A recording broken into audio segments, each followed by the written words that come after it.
Well, kia ora tātou here on this cold wintry morning to celebrate and acknowledge Matariki. I suppose just a bit of a kōrero to both of you really. We'll start with you, Maikura. What is it? I mean, not everyone knows everything about Matariki and everyone has their own understandings and teachings. And so what's Matariki to you? What is Matariki? Kia hau nei. To me, Matariki is about the rising of the cluster of stars, and it also indicates the beginning of a new Māori year.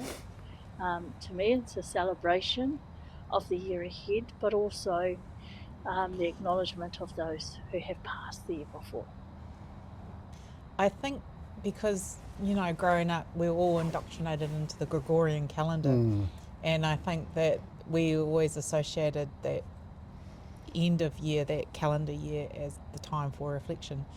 But this makes more sense to me. And so really this time of year, I think it is about having some deep thinking about what's been and what's coming. So that I take this time of year to really hibernate on my thinking, reflecting on what's been and how can I do things better. Yeah.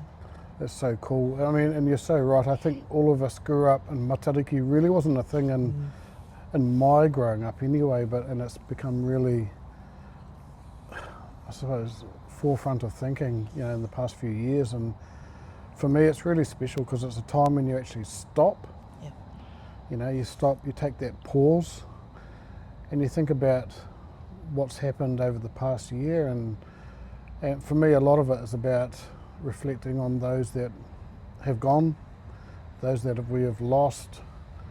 And one of my favourite parts about Matariki is the hautapu ceremony where you stand around a fire and say the names of those that have passed away, and it gives a chance for them to become stars in the night. But it's a natural progression that when you pause, like you said, is just to reflect, but then, okay, renew. How are we going to refresh? How are we going to restart? What's it going to look like moving forward based on our learnings from the past 12 months? So, pretty cool time, eh?